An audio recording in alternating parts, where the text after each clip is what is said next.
हम चर्चा शुरू करेंगे शोभना, और इस चर्चा में एक भरपूर पैनल हमारे साथ है। देखिए, एआई एंकर जीनिया तो हमारे साथ रहेंगी, इसके अलावा भारतीय जनता पार्टी से हमारे साथ जफर इस्लाम साहब रहेंगे, अनुराग भदौरिया हमारे साथ होंगे समाजवादी पार्टी से, शांतनु गुप्ता राजनीतिक विश्लेषक हमारे साथ होंगे, इसके अलावा आरती टिक्कू होंगी हमारे साथ, वरिष्ठ पत्रकार जो कि स्टूडियो में मौजूद हैं, और हमारे साथ टीएमसी के प्रवक्ता भी जुड़ेंगे।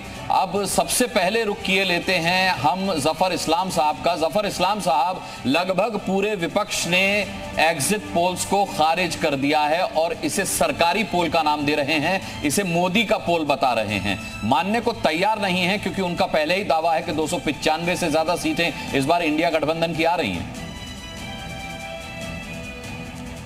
देखिए, इस तरह के दावे तो इंडिया गठबंधन हो या कांग्रेस पार्टी हो या समाजवादी पार्टी हो, जमीन में कोई पकड़ नहीं है, लेकिन उनकी जो बातें इस तरह की रहती है कि जैसे मानो देश में वही एक पार्टी है जिसकी सब जगह पकड़ है। हमने पूरे देश में आप सर्वे करके देख लीजिए, चाहे उन्हीं की पार्टी सर्वे करती होगी तो उनको एहसास होता होगा, एक ही नाम है भारतीय जनता पार्टी, और उसके बाद मतलब मोदी जी के और भारतीय जनता पार्टी का ही नाम हर जगह होता है, उसके अलावा कोई नाम आपको नहीं सुनाई देगा। अब हर मतदाता जब वोट देने जाता है तो उसके दिमाग में क्या रहता है कि पहले की पार्टियों ने, खास कर कांग्रेस के दिमाग में जाता है, और कांग्रेस जो इंडिया अलायंस का जो है, जो बैकबोन है, तो कांग्रेस के बारे में ध्यान में जाता है कि कांग्रेस पार्टी ने क्या किया हमारे साथ, हमें बिजली, सड़क, पानी, सब के वादे किए, कुछ तो दिया नहीं। ये सब काम तो मोदी जी ने किया। ये बच्चा जब पैदा होता है उस वक्त से उसकी चिंता करने के साथ, उसके पढ़ाई लिखाई के साथ, नौकरी के साथ, रोजगार के साथ, उनके माँ बाप के लिए घर, गैस कनेक्शन और टॉयलेट से जैसी चीजें मुहैया कराती, बिजली कनेक्शन, पानी कनेक्शन। मतलब आप तो जफर इस्लाम साहब ऐसी बात कर रहे हैं जैसे मोदी जी के आने से पहले देश में अकाल पड़ा हुआ था। देखिए, बात हकीकत है कि गांव देहात में जो तकलीफ होती थी, ईज ऑफ लिविंग का जो कॉन्सेप्ट सही से लोगों ने बात किया, लेकिन देने का काम जो है आदरणीय प्रधानमंत्री जी ने किया। और वह यही हकीकत है कि अगर जिसके पास छत नहीं है तो छत देने का काम किया, जिसका बिजली कनेक्शन नहीं, बिजली कनेक्शन काम देने का काम किया, जिसका टॉयलेट नहीं है तो टॉयलेट, जिसका गैस कनेक्शन नहीं हो गैस कनेक्शन। और साथ साथ एक ऐसा है जो पूरी दुनिया में इस टेम्पलेट को माना जा रहा है, वो क्या है, जो स्वास्थ्य के लिए आपके लिए इंश्योरेंस है, 5 लाख का आयुष्मान भारत स्कीम, और उसके साथ साथ राशन भी दिया। तो आप एक जनता है, एक आम नागरिक है गांव देहात में जिसकी इनकम कम हो, उसको अगर ये सारी सहूलत मुहैया होती है तो उसको कहीं ना कहीं कॉन्फिडेंस एंड कंफर्ट आता है। और जब वो जाता है कि किसको वोट देना है तो दिमाग में चारों तरफ उसके मोदी जी दिमाग में रहते हैं, मतलब मोदी जी को वोट देता है। ये नंबर सामने आंकड़े दिख रहे हैं। अब राहुल गांधी खटापट छटपट जो आपके उत्साह को समझा जा सकता है, आपकी खुशी को भी समझा जा सकता है, लेकिन मैं एक बात है, देखिए मैं एक बात कह रहा हूँ, जब कोई सीरियसनेस नहीं दिखता हो, खटाखट फटाफट छटाछट, इस तरह की बातें जो है ना, कोई राजनेता नहीं करता। वही कहता है जो हल्का नेता होता है, जिसकी बातें हल्की होती है, जिसके बातों का वजन नहीं होता, जनता से कनेक्टेड नहीं होता है, तो इस तरह की बेतुकी बातें करता है कि लोगों का आरोप विपक्ष प्रधानमंत्री मोदी के ऊपर लगाता है।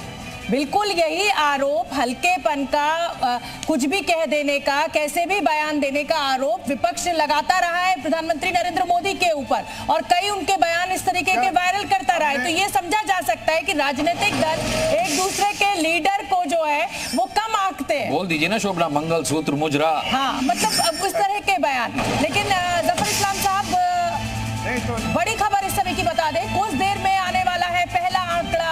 एआई एंकर जीनिया आपके लिए लेकर आएंगी उत्तर प्रदेश में कैसा रहेगा नंबर। एआई एग्जिट पोल में 10 करोड़ लोगों की राय ली गई है। अनुराग, 10 करोड़ लोगों की राय एक छोटा मोटा सैंपल साइज नहीं होता है। लोगों को समझना होगा कि 10 करोड़ लोगों की राय शुमारी अगर जी न्यूज़ के एग्जिट पोल में, एआई एग्जिट पोल में हुई है, तो इसका मतलब कितना बड़ा आंकड़ा आने वाला है, कितना ऑथेंटिक, कितना विश्वसनीय आंकड़ा आने वाला है, ये समझा जा सकता है। बिल्कुल ठीक है। मैं अनुराग भदौरिया, प्रवक्ता है समाजवादी पार्टी के, उनका रुख करूंगी। अनुराग भदौरिया, जब यही एग्जिट पोल आपके पक्ष में आता है तो बल्ले बल्ले, लेकिन आपके पक्ष में नहीं आता है तो ये एग्जिट पोल गलत है, फिक्स्ड है, मोदी के नैरेटिव को आगे बढ़ा रहे हैं, ये कैसी बातें हैं? 5 की 5 एजेंसियां तो आपके खिलाफ नहीं हो सकती ना। कोई एक मोदी के लिए काम कर सकती है, 2 कर सकती है, लेकिन 5, 6, 7 सभी एजेंसी। अरे आजकल तो मत पूछिए शोभना जी, 5, 6, 7 नहीं 10 तक भी कर रहे हैं, 12 तक भी कर रहे हैं, सब नतमस्तक हैं। इनकी कहाँ हिम्मत है कि कुछ अगेंस्ट में भारतीय जनता पार्टी के लिख सकते हैं या बोल सकते हैं। हम तो लड़ाई नहीं की लड़ रहे हैं कि कम से कम 4 तारीख को प्रेस को भी आज़ादी मिलेगी अपनी बात कहने की, समझने की, सुनने की। और जहाँ तक भारतीय जनता पार्टी के एग्जिट पोल, जो भारतीय जनता पार्टी से प्रेरित होकर जो एग्जिट पोल आया है, ये जब एग्जिट पोल 4 जून को आएगा तो आपको रिजल्ट एकदम अलग दिखाई देंगे। अभी चूंकि उनको आना ही है, वो एग्जिट पोल देना ही है, क्योंकि बहुत सी चीजें हैं भारतीय जनता पार्टी की, कुछ चीजें ऐसी हैं जिन्हें जैसा मार्केट में सुनने को मिल रहा है कि अगर वो सरकार तो जा ही रही है बीजेपी की, तो कुछ एग्जिट पोल के माध्यम से कुछ नंबर दिखाए जाएं जिससे कल शेयर मार्केट में जिनके पैसे डूबने वाले हैं। ये तो आप 2019 की स्क्रिप्ट पढ़ रहे हैं अनुराग भदौरिया, 2014 और 19 की स्क्रिप्ट नहीं पढ़ रहे हैं आप। नहीं, पूरी बात कर लूं फिर आप एक बार बोल दीजिएगा। तो सवाल उठता है कि जिस तरह भारतीय जनता पार्टी के प्रवक्ता अभी बात कह रहे थे, ऐसे लग रहा था कि 2014 के बाद ही शायद ये मीडिया चैनल या न्यूज भी बना होगा कहीं। ये जहाज, एयरपोर्ट सब 2014 के बाद बने हैं, और जो एंकरिंग भी 2014 के बाद ही लोगों ने शुरू की है। और ये जो आप दिल्ली, बॉम्बे, लखनऊ, जो ये सब शहर बने 2014 के बाद ही बने। गाँव में तो कुछ था ही नहीं, लोग बैलगाड़ी से 2014 के पहले चलते थे। हमें याद है कि 2014 के पहले हमें दिल्ली आना होता तो हम अनुराग भदौरिया, आप भी तो अखिलेश यादव के कामों को ऐसे ही गिनाते हैं, आज तक गिनाते हैं। किसी भी चीज का इनॉग्रेशन अगर योगी आदित्यनाथ करते हैं तो आप कहते हैं ये तो हमारा आइडिया था, ये तो हमने बनाया था। तो ये तो एक ऐसा रिवाज है ना कि जो सब राजनीतिक दल जब सत्ता में होते हैं तो मेरा मेरा, जब विपक्ष में होते हैं तो नहीं ये भी मेरा। इन्होंने तो कुछ किया नहीं, हमारे किए कामों को आगे बढ़ा रहे हैं। लेकिन चलिए हम बहस को आगे बढ़ाएंगे। मेरे साथ इतने मेहमान जुड़े हुए हैं। सबसे पहले तो मैं आप लोगों को ये बताना चाहती हूँ कि आज एआई एंकर जीनिया भी हमारे साथ जुड़ी हुई है और जफर इस्लाम। मैं छोटी छोटी सबकी टिप्पणी लूंगी। जीनिया जो है वो हमें डेटा बताएंगी, आंकड़ा बताएंगी। 10 करोड़ का हमारा सैंपल साइज है। तो जफर इस्लाम, आज ये जो तकनीक की क्रांति पहली बार इतिहास में जी न्यूज ने एआई एंकर को सामने लाया है दर्शकों के इस आंकड़े के लिए, इस पर आप क्या कहेंगे? फिर हम राजनीतिक बहस तो करते रहेंगे। देखिए, टेक्नोलॉजी का इस्तेमाल जो है वो जाहिर है हम सरकार भी करती है, सरकार इसको प्रोत्साहन भी देती है, और उसके सही इस्तेमाल के लिए उसकी जो इस्तेमाल जिस तरह से जिस पर्पस के लिए किया जाना चाहिए उसका इस्तेमाल होता है। टेक्नोलॉजी के जैसे बोलते हैं एक सिक्के के 2 पहलू होते हैं, उसका गलत इस्तेमाल भी हो सकता है, सही इस्तेमाल भी हो सकता है। तो टेक्नोलॉजी के आड़े में कुछ ऐसी बात ना हो जो सरासर गलत हो, या टेक्नोलॉजी के आंकड़ा आपके खिलाफ ना दे दे जीनिया। आप कह रहे हैं तकनीक का गलत इस्तेमाल ना हो जाए। यकीन मानिए आज जीनिया के जो आंकड़े होंगे बहुत विश्वसनीय होंगे। जफर इस्लाम साहब, आपकी बातों पर जीनिया भी मुस्कुरा रही है। एक मिनट ब्रेकिंग न्यूज आ रही है, मैं पढ़ दूं, उसके बाद आपके पास आता हूं। जफर इस्लाम साहब, एक बड़ी खबर हमें जनता तक पहुंचानी होगी। मैं बड़ी खबर दे दूं फिर आपके पास आता हूं। अच्छा, बात पूरी कर लीजिए। देखिए, कुछ ही देर में पहला आंकड़ा आने वाला है। ये इस वक्त की बड़ी खबर है, और पहला आंकड़ा कितना चौंकाने वाला होगा ये आंकड़ा ही बताएगा। उत्तर प्रदेश का क्या हाल होगा, तमाम राज्यों में क्या कुछ होगा, बिहार में कैसा होगा नंबर, ये आपके सामने कुछ ही देर में आएगा। एआई एग्जिट पोल का आंकड़ा जो खास जी न्यूज आपके लिए लेकर के आया है, और इसका सैंपल साइज 10 करोड़ है। जीनिया आपके सामने प्रस्तुत करेंगी एआई एग्जिट पोल में 10 करोड़ लोगों की राय से निकला हुआ आंकड़ा। कुछ ही देर में पहला आंकड़ा आएगा। शांतनु गुप्ता, कल जो एग्जिट पोल हमने दिखाया था, अच्छा एक जीनिया से सवाल ले लेते हैं कि सैंपल साइज कितना बड़ा है, जीनिया हमें अगर बता सके तो। वैसे तो पूरे प्रोसेस के दौरान मैंने और मेरी टीम ने करोड़ों लोगों के सेंटिमेंट और उनकी राय पर काम किया। एआई एल्गोरिदम और कई फिल्टर्स का इस्तेमाल करने के बाद हमने 10 करोड़ से ज्यादा लोगों के सैंपल लिए और उनके आधार पर अपना एआई एग्जिट पोल तैयार किया है। वाह शोभना, शानदार तरीके से जीनिया ने हमें जानकारी दी, और हमारे गेस्ट के लिए भी, हमारे दर्शकों के लिए भी जानकारी बहुत अहम है, क्योंकि जब एआई एग्जिट पोल की हम बात करते हैं तो लोगों को एक कौतूहल होता है कि भाई ये एआई एग्जिट पोल कैसे किया गया होगा, आर्टिफिशियल इंटेलिजेंस से एग्जिट पोल। तो आज आप जी न्यूज देखते रहिए, क्योंकि ये टेलीविजन के इतिहास में, न्यूज चैनल्स के इतिहास में आप पहली बार ये प्रयोग देखने जा रहे हैं, और वो भी इतने बड़े सैंपल साइज पे। शांतनु गुप्ता का मैं रुख करना चाहूंगा। शांतनु गुप्ता, कल जो एग्जिट पोल आया उसमें कोलकाता से, पश्चिम बंगाल से खासकर बहुत चौंकाने वाले आंकड़े सामने आए। देखा हमने किस तरीके से बीजेपी लीड लेती हुई वहां दिखाई दे रही है और टीएमसी बहुत पीछे है उससे, क्या कहेंगे आप? देखिए मुस्कान जी, जो ओपिनियन पोल्स में हमें दिख रहा था और जो पिछले 5 साल से हमें फील्ड पे भी दिख रहा था, मेरे ख्याल से चाहे ओपिनियन पोल रहे हो चाहे एग्जिट पोल रहे हो, बिल्कुल एक ही तर्ज पे थे, तो मुझे इसलिए कौतूहल नहीं हुआ उसमें। और दूसरी बात कि जब कहा गया कि एग्जिट पोल मैनेज्ड है या एग्जिट पोल भाजपा का पोल है, मुझे उसमें कोई तर्क नहीं दिखता। एक बार को ओपिनियन पोल तो हवा बना सकता है, मैं मानता हूँ ओपिनियन पोल हवा बना सकता है, रुक सकता है, लेकिन एग्जिट पोल जिसके 4 दिन बाद आंकड़े आए, कोई चैनल अपनी फजीयत क्यों करेगा, कोई सर्वे एजेंसी अपनी फजीयत क्यों करेगी गलत एग्जिट पोल दिखा के, केवल एक सट्टा मार्केट या शेयर मार्केट को शेयर देने के लिए? तो दर की बेत होगा। और जब राहुल गांधी ने कहा कि सिद्धू मूसेवाले का गाना सुना है, मुझे तो ये सुन के बड़ा अचंभा हुआ। आप सबको पता है सिद्धू मूसेवाला ओपन रूप से खालिस्तानी सपोर्टर थे, राहुल गांधी उनके गाने सुनते क्यों हैं?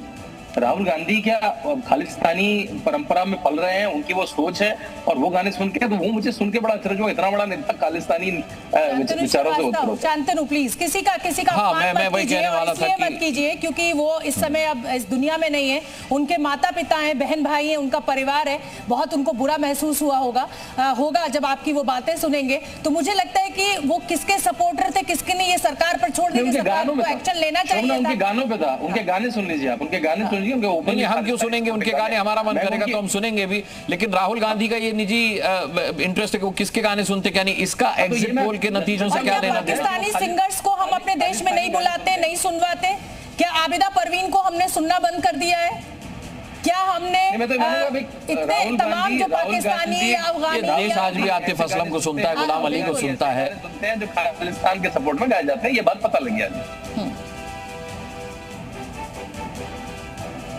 जी। ठीक है, मुझे लगता है शांतनु गुप्ता अपनी बात कर चुके हैं। सुरेंद्र राजपूत का मैं रुख कर लेती हूँ, कांग्रेस के गेस्ट हैं। और आरती टिक्कू, पहले सारे राजनीतिक दलों की राय आप सुन लीजिए और फिर कंक्लूडिंग आपका स्टेटमेंट होगा कि भाई ये जो नतीजे आए इस पर अपनी अपनी प्रतिक्रियाएं कैसे दे रहे हैं। सुरेंद्र राजपूत, आप शेरो शायरी खूब करते हैं और कल के नतीजे आपके पक्ष में गए नहीं है और आप इसको कह रहे हैं कि ये तो मोदी का सर्वे है, मोदी की एजेंसियां सर्वे कर रही है। मेरा छोटा सा सवाल यही है कि सर ऐसा थोड़ी हो जाएगा कि सारी एजेंसियां मोदी के लिए सर्वे करने लगेंगी? शोभना, मसला ये नहीं है। मसला हम बहुत स्पष्ट रूप से कहते हैं कि आप लोग अपना सर्वे करते हैं, आपके सर्वे का अपना सम्मान है, हम उसको सम्मान पूर्वक अस्वीकार कर रहे हैं। हमारी सहमति नहीं है उससे। हमारी सहमति इसलिए नहीं है उससे कि हम चूंकि ग्राउंड पे रह रहे हैं, हमारी ग्राउंड पे हमारे कार्यकर्ताओं से, हमारे जो संयोजक हैं, हमारे जो कार्यकर्ता हैं जो चुनाव लड़े, उन सब लोगों से बात हो रही है। तो वो रिपोर्ट्स और ये रिपोर्ट्स बिल्कुल आपस में कंट्राडिक्टरी हैं। हमारी रिपोर्ट्स के अनुसार हम लोग 295 सीटों के आसपास जीतने जा रहे हैं और सरकार बनाने जा रहे हैं। और आपने जिसे शेरो शायरी की बात कही, तो कहते हैं ना कि फैसला जो भी हो मंजूर होना चाहिए, जंग हो या इश्क हो भरपूर होनी चाहिए। तो हम लोगों ने जंग भी पूरी तरीके से लड़ी है और हम 4 तारीख का इंतजार करेंगे। एग्जिट पोल पर हमारा विश्वास नहीं है। एग्जिट पोल एक मार्केटिंग का एक तरीका है, जो हमारी जहन में जो बातें आती है, हमारा जो अपना विचार है। और एग्जिट पोल हमेशा ना तो सही हुए और ना ही हमेशा गलत। अच्छी बात कर रहे हैं आप सुरेंद्र राजपूत। मेरा एक छोटा सा सवाल है, मेरा एक बहुत छोटा सा सवाल है। एग्जिट पोल के नतीजे आप लोग नहीं मान रहे हैं, लेकिन जब एग्जैक्ट नतीजे आएंगे उसको तो मानेंगे ना, उसको तो स्वीकार करेंगे। ईवीएम का जिक्र तो नहीं करेंगे तब? अनुराग जी, 2 बातें इस पे हैं। पहली चीज तो ये सवाल ही फिजूल का है, इसलिए फिजूल का सवाल। ये कैसे फिजूल का सवाल है सर? ये तो भारतीय कानून के, मैं बताता हूं सर, जवाब दे रहा हूं सर, 2 मिनट रुक जाइए ना। मैं फिजूल का सवाल, महाफिजूल का सवाल इसलिए है कि अगर हम ईवीएम के उस पे चुनाव लड़ रहे हैं तो ईवीएम को मानने की बात कर रहे हैं। असहमति होना एक अलग बात होती है, लेकिन अगर हम भारतीय संविधान के अनुसार ईवीएम पर चुनाव लड़ने के लिए अपनी सहमति दी है ना हमने, तभी तो हम ईवीएम के चुनाव। आप हमें एक आधिकारिक स्टेटमेंट बताइए जिसमें हमने ये कहा कि हम ईवीएम के चुनाव के रिजल्ट नहीं मानेंगे। कैसा सवाल किया जा रहा है? ये तो संविधान विरुद्ध सवाल है। दूसरी बात, असहमति व्यक्त करना वो एक हमारा अपना हक है। अगर कहीं कोई गड़बड़ होगी हम सुप्रीम कोर्ट भी जाएंगे, क्योंकि चुनाव लड़ने के लिए तो हमने स्वयं सहमति दी है ईवीएम के से चुनाव लड़ने के लिए, इसमें कहां से हम कैसे। ठीक है सुरेंद्र जी, इस समय एक बड़ी खबर यह है कि बिहार में कैसा होगा नंबर, जीनिया हमें बताएंगी और इंतजार करना होगा। एआई एग्जिट पोल में 10 करोड़ लोगों की राय ली गई है, कुछ ही देर में आएगा पहला आंकड़ा। जीनिया लगातार हमारे साथ बनी हुई है। उत्तर प्रदेश, बिहार, ये तमाम वो राज्य जहां से तस्वीर बदलने का इंतजार विपक्ष कर रहा है, क्या सच में तस्वीर बदलेगी? 10 करोड़ लोगों का ये सैंपल साइज है। और जीनिया का मैं रुख करना चाहूंगी। जीनिया, मुझे आप ये बताइए कि आपने पूरे चुनाव को बहुत गहराई से देखा है, नेताओं के बयान सुने हैं, मुझे ये बताइए कि इस पूरे इलेक्शन सीजन में वो कौन सा शब्द है जो आपको याद रह गया? शोभना। वैसे तो मैंने सभी नेताओं की रैलियां और बयान देखे हैं, लेकिन प्राइम मिनिस्टर मोदी ने जो एक शब्द का इस्तेमाल किया वो मुझे याद रह गया, और वो शब्द है मंगलसूत्र। मैंने तो सोचा भी नहीं था कि मंगलसूत्र इस इलेक्शन में इतना बड़ा इशू बन जाएगा। वैसे मेरी शादी नहीं हुई है, इसलिए मैं मंगलसूत्र नहीं पहनती, लेकिन मैं देख रही हूँ कि आपने एक खूबसूरत नेकलेस जरूर पहन रखा है। भाई देखिए जीनिया, ये आपकी नजर बड़ी पारखी है और ये मुझे सच में मैंने पहना हुआ है, लेकिन जीनिया आपकी नजर की मैं दाद दूंगी। वैसे कोई और शब्द जो आपको याद रह गया हो? हाँ, 6th और 7th फेज के दौरान कुछ शब्द खूब चले, जैसे खटाखट, फटाफट, टनाटन। राहुल गांधी और तेजस्वी यादव को इन शब्दों पर तालियां तो खूब मिली, लेकिन देखते हैं 4 जून को सीटें कितनी मिल पाती हैं। बिल्कुल, ये बहुत अहम सवाल है। देखिए, जीनिया ने भी उठाया कि 4 जून को किसकी कितनी सीटें आती हैं। आरती टिक्कू जी, अब आपने सभी पॉलिटिकल गेस्ट को सुन लिया। अब देखिए, होता यही है, एग्जिट पोल के बाद जिसकी सीटें ज़्यादा आती हैं वो स्वागत करता है। अब जफर इस्लाम साहब मिठाई खा कर आए हैं, लेकिन सुरेंद्र भदौरिया जी जो हैं, वो अनुराग भदौरिया हो या फिर सुरेंद्र राजपूत हो, वो अभी भी एग्जिट पोल के आंकड़ों को खारिज कर रहे हैं। आपका आकलन क्या कहता है? तमाम एग्जिट पोल्स के नतीजों में आप कल हमारे साथ रहीं और आपने सभी के नतीजे देखे, और खास तौर पे जब ये आंकड़ा 400 पार कर रहा है, ये कितना रियलिस्टिक आपको बतौर पत्रकार लग रहा है? शोभना, अनुराग, पहले तो सबसे बड़ी बधाई कि जी न्यूज़ पहली बार आर्टिफिशियल इंटेलिजेंस को इंट्रोड्यूस कर रहा है एग्जिट पोल्स के लिए इलेक्शंस में। ये बहुत बड़ी उपलब्धि है। मुझे नहीं लगता है किसी भी डेमोक्रेसी में अभी तक ऐसा कोई एक्सपेरिमेंट हुआ है। ये टेक्नोलॉजी का जो एडवांसमेंट है, और मुझे लगता है प्राइम मिनिस्टर नरेंद्र मोदी बहुत लकी है कि टेक्नोलॉजी का एडवांसमेंट उनके करियर के साथ साथ हुआ कि वो आज हम यहाँ दिखा रहे हैं। रही बात कल के एग्जिट पोल्स, जो कि मैनुअल एग्जिट पोल्स की है, जिसमें ह्यूमन इंटेलिजेंस, वैसे आर्टिफिशियल इंटेलिजेंस में भी ह्यूमन इंटेलिजेंस ही है, लेकिन इसमें मैनुअली जाके लोगों से पूछना, सर्वे करना, पोलिंग बूथ के बाहर खड़े रहना, बहुत सारा इसमें मैनुअल लेबर है।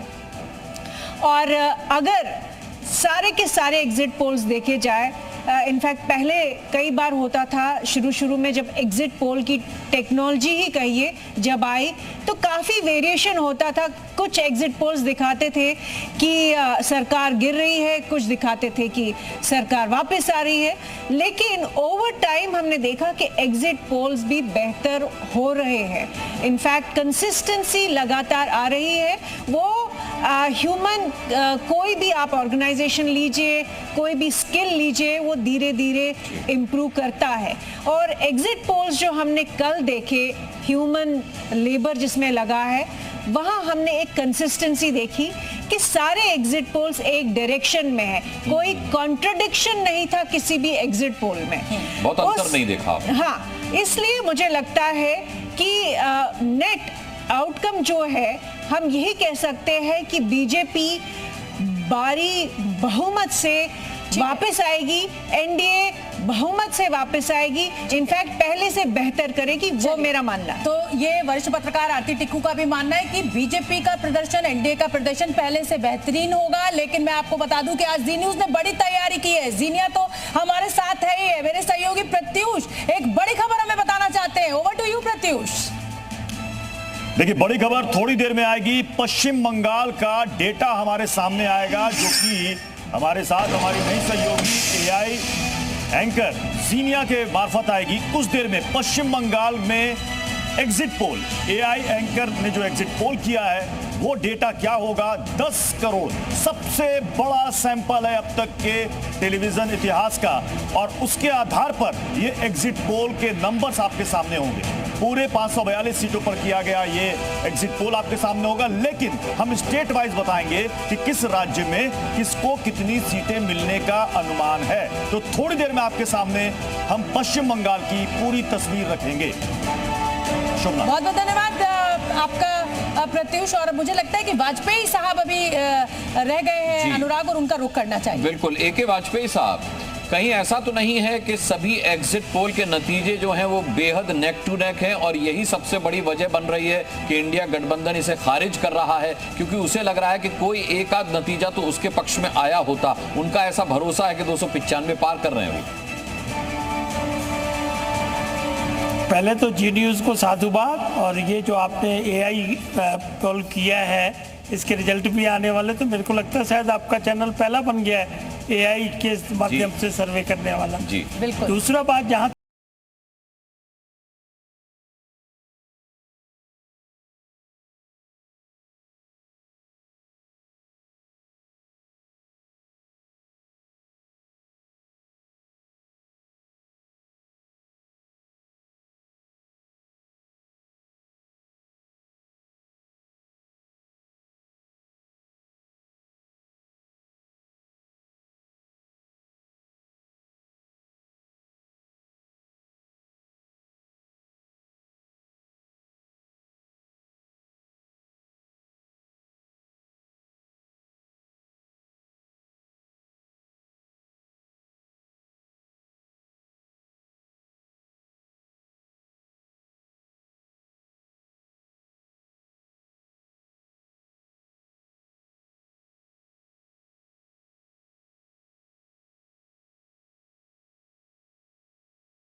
का रुख करना होगा। प्रत्युष बताइए क्या है बड़ी खबर? बड़ी खबर यह है कि अब से कुछ ही देर के बाद आपके सामने होगा आंध्र प्रदेश का आंकड़ा कि आंध्र प्रदेश में किसको कितनी सीटें मिलने वाली है। हमने इससे पहले बताया कि पश्चिम बंगाल का आंकड़ा आपको बताएंगे, और अब आपको बता रहे हैं कि पश्चिम बंगाल के साथ साथ हम आंध्र प्रदेश का एग्जिट पोल भी बताएंगे। 10 करोड़ सैंपल साइज के साथ क्या अनुमान निकलकर सामने आ रहा है सभी राज्यों का। राज्यवार हम बताएंगे किस स्टेट में किसको कितनी सीटें मिल रही है, क्योंकि इस बार दक्षिण पर सभी ने फोकस किया है, कांग्रेस ने भी और बीजेपी ने भी। ठीक है, प्रत्युष के पास हम लौटेंगे। सुरेंद्र राजपूत जी, जिस तरीके से वाजपेयी जी ने कहा कि भाई आप लोगों ने मीडिया को एक नया नाम दे दिया, आप लोगों ने एंकर्स को संदिग्ध कर दिया, उन्हें बैन कर दिया, आप लोग ईवीएम पर सवाल उठाते, आपको ये नहीं लगता, आप लोगों ने एग्जिट पोल खारिज कर दिया, चलिए एग्जिट पोल खारिज कर दिया कोई बात नहीं, लेकिन आपको नहीं लगता जब आप ईवीएम पर सवाल उठाते हैं, जब आप मीडिया पर सवाल उठाते हैं, तो आप जनता के विवेक पर सवाल उठाते हैं इनडायरेक्टली? ईवीएम पर सवाल उठाना और क्या नाम मीडिया पर सवाल उठाना, जनता के विवेक पर सवाल उठाना कैसे हो गया अनुराग? ऐसे हो गया सर कि नतीजा जो होता है वो जनता के वोटों से निकला होता है ना सर, और हम ईवीएम पर दोष दे देते हैं। जनता वोट दे के आई होती है, हम कह देते हैं ईवीएम हैक हो गई, हम कहते हैं कि मीडिया की रिपोर्ट से प्रभावित हो गई जनता, तो जनता की अपनी समझ भी है ना सर। इसलिए मैंने कहा कि हम ये कहकर ये इल्जाम लगाकर कहीं जनता की समझ पर तो सवाल नहीं उठाते। मैं आपको एक उदाहरण दे देता हूं, आपकी भी समझ में आ जाएगा। शोभना जी तो जानती ही हैं उस बात को। चंडीगढ़ में 36 वोट पड़े थे नगर निगम के मेयर के, उसमें से 8 वोटों की डकैती एक अनिल मसीह नाम के भारतीय जनता पार्टी का कार्यकर्ता अधिकारी था जिसने की थी, जिसको सुप्रीम कोर्ट ने भी वैलिडेट किया था। आपके सामने डकैती हुई थी 8 वोटों की। 8 वोटों का मतलब 25% वोटों की। ठीक है ना। अगर आप उसको भी चाहते हैं कि हम चुनाव आयोग के नाम पर, मीडिया के नाम पर, और उसी के लिए आपके खुद के इस जी न्यूज के चैनल सहित सारे चैनलों ने उसको बचाने की कोशिश की थी, जब तक सुप्रीम कोर्ट ने उसको क्या नाम उठा करके बिल्कुल खुलासा उसका नहीं कर दिया था। आप मुझे बता दीजिए कि मैं आपकी बात मानूं, अनिल मसीह की बात मानूं, या सुप्रीम कोर्ट की बात मानूं, या अपने विवेक की भी बात मानूं। आपके सामने था, मैंने इतना बड़ा नंगा नाच चुनाव आयोग के अंतर्गत किसी का नहीं देखा था। सुप्रीम कोर्ट के पास अगर वो फुटेज नहीं होती सीसीटीवी की, तो आप लोग कहते कि लीजिए साहब, आप जनता के विवेक पर सवाल उठा रहे। तो इस तरीके की जनता का विजिलेंट होना बहुत आवश्यक है, और जब तक जनता विजिलेंट नहीं होगी तब तक चाहे वो मीडिया हो, चाहे चुनाव आयोग हो, और चाहे कोई संस्था हो, लेकिन दोनों ही खबरें मीडिया पर दिखाई गई, मीडिया को इसीलिए छोड़ दीजिए क्योंकि मीडिया का काम खबर दिखाना है। सुरेंद्र जी, मीडिया ने खबर दिखाई, मुस्कान बचाया था, आप लोगों ने बचाया था। मैं जिम्मेवारी से, मेरे पास वो सारी कटिंग से नहीं। सुरेंद्र, ये गलत इल्जाम है आपका, ये गलत आरोप है, ये आपका गलत आरोप है। हमने वो वीडियो भी दिखाया जो सीसीटीवी में आया, किस तरीके से वो रिग किया जा रहा था, हमने वो भी दिखाया। हमने दोनों पक्षों की बातचीत भी सुनवाई, मामला कैसे कोर्ट में पहुंचा, कोर्ट ने क्या टिप्पणी की, हमने सब कुछ बताया। लेकिन ठीक है, आपको आप हमारे मेहमान हैं, आपको आरोप लगाने का पूरा अधिकार है, और हम खुशी खुशी आपके आरोप पर सिर्फ जवाब दे सकते हैं, बाकी कोई नाराजगी आपसे नहीं। लेकिन अब मैं प्रत्यूष का रुख करना चाहूंगी। प्रत्यूष के पास कुछ बड़ी खबर है, बताइए प्रत्यूष। देखिए, एग्जिट पोल पर तो ये चर्चा चलती रहेगी, लेकिन आपको बता दें कि जो दर्शक जिन्होंने अभी तुरंत ज्वाइन किया है, आज आप न्यूज चैनल के इतिहास में पहली बार आप सबसे बड़े सैंपल साइज के साथ एआई तकनीक से आप रूबरू होंगे। हमारे साथ हमारी एक नई सहयोगी जीनिया हमें ज्वाइन कर चुकी है, जो बताएंगी कि 10 करोड़ सैंपल साइज के बाद जो उनके पास डेटा निकलकर सामने आए हैं स्टेट वाइज, वो क्या है। आपको बता दें कि वो चौंकाने वाले भी हो सकते हैं। इससे पहले आपने सभी सर्वे एजेंसीज के एग्जिट पोल आपने देख लिए, पोल ऑफ पोल्स भी आपने देख लिया, लेकिन एआई तकनीक से ये किया गया एग्जिट पोल आपके सामने बस कुछ ही मिनटों के बाद होगा, जो चौंकाने वाला भी हो सकता है। एआई तकनीक का इस्तेमाल देश में पहली बार एग्जिट पोल के लिए किया गया, वो भी सबसे बड़े सैंपल साइज के साथ। 1 लाख, 2 लाख, 3 लाख, 10 लाख नहीं, 10 करोड़ सैंपल साइज है। और इसमें आपको यह भी बताएंगे कौन कौन सी वो वीआईपी सीट्स है जिसके बारे में आप जानना चाहते हैं कि कौन दिग्गज कहां से जीत रहा है, कौन दिग्गज हार रहा है। सब कुछ, सारा डेटा आपके सामने कुछ ही मिनटों में। शुभना। बिल्कुल प्रत्युष, देश के कौन से बड़े चेहरे जीतेंगे, कौन हारेगा, इसका इंतजार तो देश को भी है, हमें भी है, और कौन करेगा कैबिनेट की पहली बैठक। हालांकि एग्जिट पोल के आंकड़ों में तो दिख रहा है साफ साफ कि एनडीए करेगा, लेकिन अब हमारा एआई पोल क्या कहता है, इसका हमें इंतजार है। जफर इस्लाम साहब, आपका मैं रुख करना चाहूंगी। आप जो विपक्ष का कॉन्फिडेंस है वो बेमिसाल है, ये तो मानना पड़ेगा। एग्जिट पोल के आंकड़े आ गए, उनको खारिज भी कर दिया और 295 का एक आंकड़ा भी दे दिया, शक्ति प्रदर्शन भी कर दिया सभी दलों ने मिलकर दिल्ली में। क्या कहीं ना कहीं छोटा सा डर, घबराहट है? बिल्कुल नहीं है। जमीन पे आप जाइए तो समझ में आ जाएगा कि एक ही नाम बिकता है, वो मोदी जी है।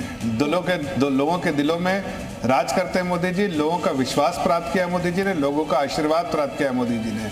और मोदी जी के जो 10 सालों का लेखा जोखा है, जो रिपोर्ट कार्ड है, जनता के सामने है, और जनता ने उसी बेसिस पे उनको परखा है, उनके जो कमिटमेंट को, कन्विक्शन को, और जो देश के लिए उन्होंने किया है, देश हित में किया है, देशवासियों के हित में किया, देश का जो डंका पूरी दुनिया में बजवाया और देशवासियों और देश के लोगों को मजबूत किया है, तो उसका रिपोर्ट कार्ड उनके सामने है। वो उस चीज़ को देखते हैं, समझते हैं, परखते हैं और देखते हैं कि 2004 से 2014 तक में क्या नंगा नाच हुआ था देश को लूटने का, देश को की अर्थव्यवस्था को बिल्कुल फ्रेजाइल, कमजोर अर्थव्यवस्था बनाने का काम किया था। थोड़ा सा दिल पर हाथ रखिए, जब वैश्विक आर्थिक तंगी थी उससे भी देश बहुत शानदार तरीके से बाहर निकला था, और इसलिए उन्होंने दिया। आरोप लगाना अपनी जगह, लेकिन आप भी जानते हैं कि 2009 में जब वैश्विक मंदी का दौर पूरी दुनिया देख रहे थे, तब भी भारत बहुत शानदार तरीके से निकला था, एक इकोनॉमिस्ट प्रधानमंत्री के नेतृत्व में।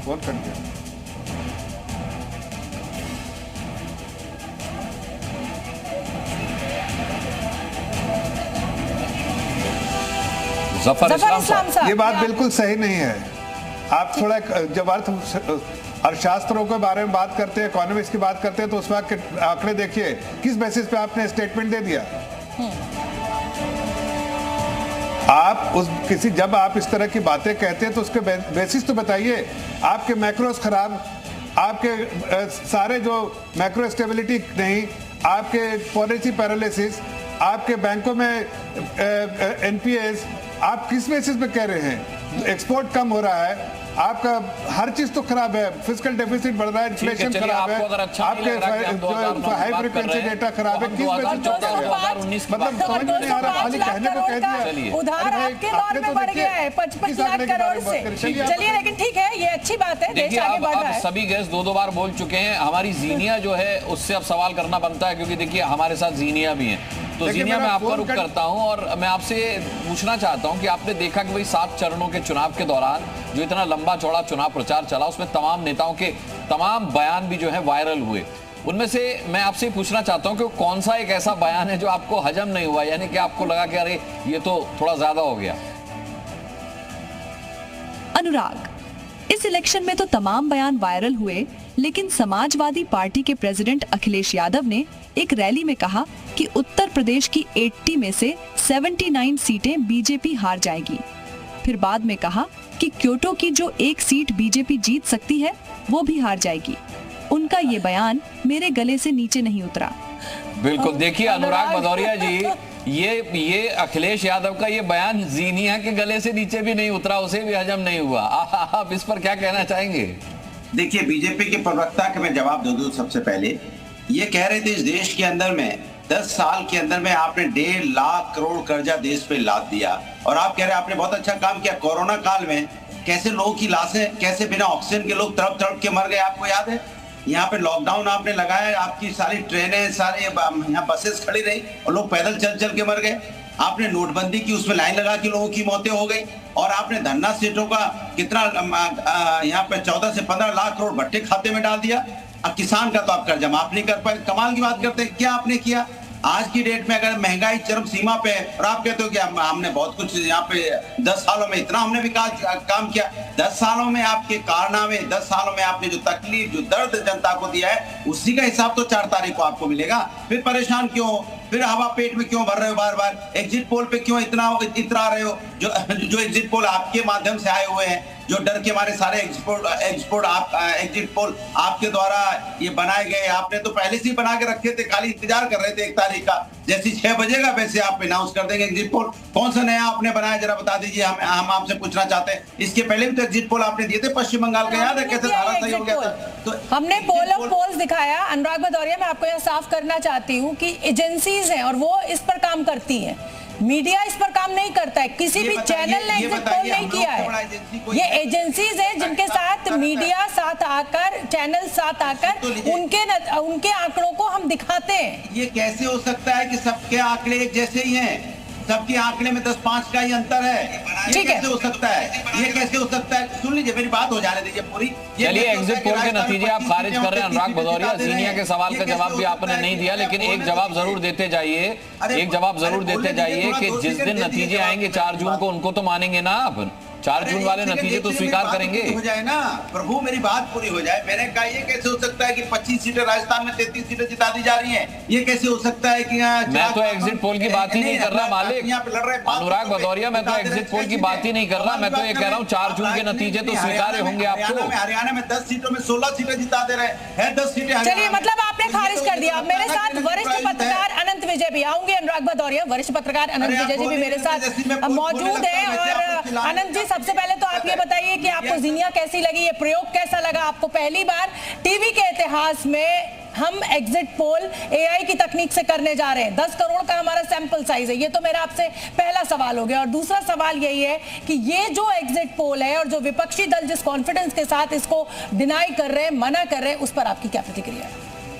देखिए शोभना जी, आपके साथ मैंने लंबे समय तक काम किया, इसलिए आपकी तुलना में जीनिया को प्राथमिकता मैं नहीं दे पाऊंगा। अरे वाह सर, ताली बजा सकती हैं। मैं ताली बजाऊंगी इस बात पर। अनुराग, आपको भी बजानी होगी मेरी। चलिए मैं भी बजा देता हूँ। क्योंकि जीनिया से तो अभी एक वाक्य सुना है, अभी उसके साथ एंकर और उस सब वाला मामला देखना बाकी है, जीनिया को अभी प्रूफ करना बाकी है। पर हाँ, एक अच्छा प्रयोग आप लोगों ने किया।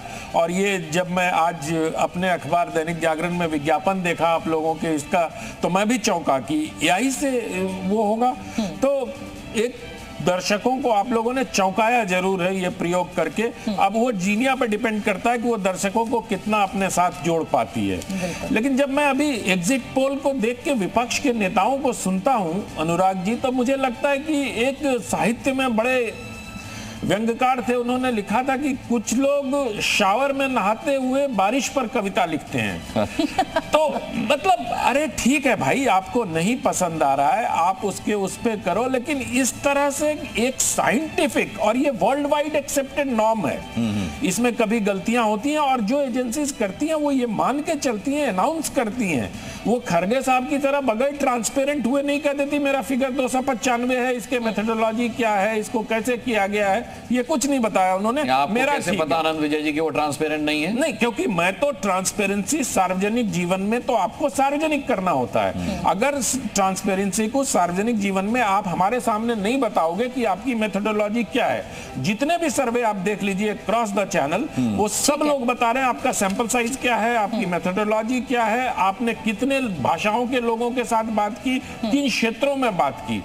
किसी का 95,000 है, किसी का 1 लाख है, किसी का 2 लाख है, आप उसकी आलोचना करिए, उसका आपको अधिकार है। लेकिन कम से कम सार्वजनिक जीवन में कोई सार्वजनिक बयान देने से उसकी पारदर्शिता रहो, नहीं तो शावर में बैठ के तो कविता लिख ही सकते हैं आप। रेनकोट पहनकर नहाना भी आप उसको कह सकते हैं। तो चलिए ठीक है, मैं